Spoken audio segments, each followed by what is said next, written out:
Thanks, Karine. A couple of weeks ago when the mayors were in town, the president said he looked forward to an honest debate with Republicans on entitlements. The House Speaker on Sunday on Face the Nation was asked if he was going to propose cuts to Medicare and Social Security, and he said no. He said he would take that off the table. He was asked completely, and he said yeah. So is it your sense, is it the sense here that the House Speaker's not being honest when he says that? I think it's more of like there are some facts out there, right, that we can easily point to, like this administration can point to. And I think I did a little bit of that last time.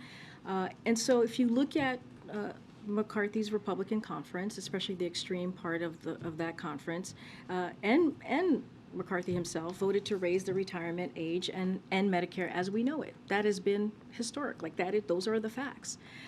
And just last year, the Republican Study Committee, which includes most House Republicans, reiterated those calls to cut Social Security and Medicare. When Republicans call for these cuts, they do so under the guise of strengthening the programs. So, you know, when the Speaker McCarthy says he wants to strengthen Social Security or Medicare, but rules out making the wealthy and the big corporations pay their fair share, so that leaves just to one option, which is cuts. And again, many outlets in here reported what House Republicans were thinking about when it came to this new Congress, the new 118th Congress. Fox News says Republicans eye using debt limit hike to overhaul entitlement programs if entrusted with majority. That's something that was reported on. CBS, Republicans want to push Social Security, Medicare eligibility age to 70, as I just mentioned, voting to increase the age limit.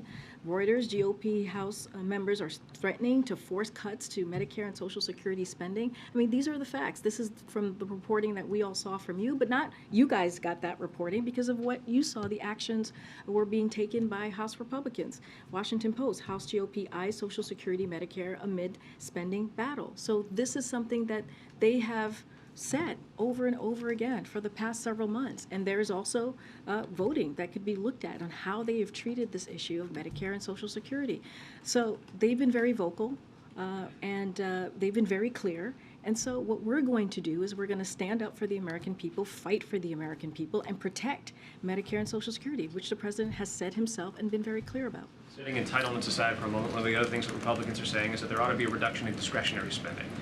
Is that something the president is in any way open to, or will he put forward a budget on March 9th that increases discretionary So spending? I'm not going to get ahead of the president, right? As you saw from our memo yesterday, the president's going to have his budget on March 9th.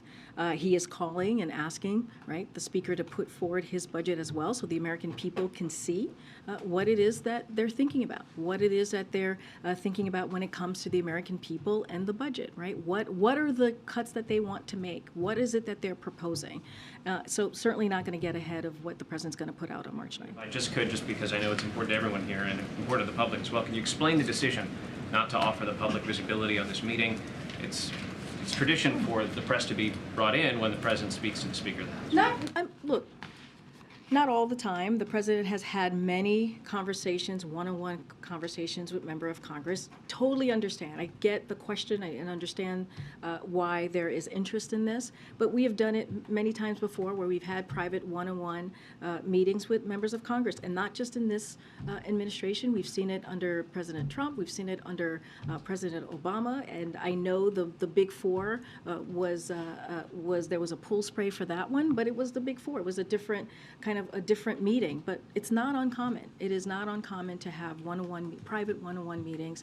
And I'll just add to this, you know, Speaker McCarthy is welcome to go to the sticks after the meeting and take your questions. We welcome that if that is something that he wishes to do.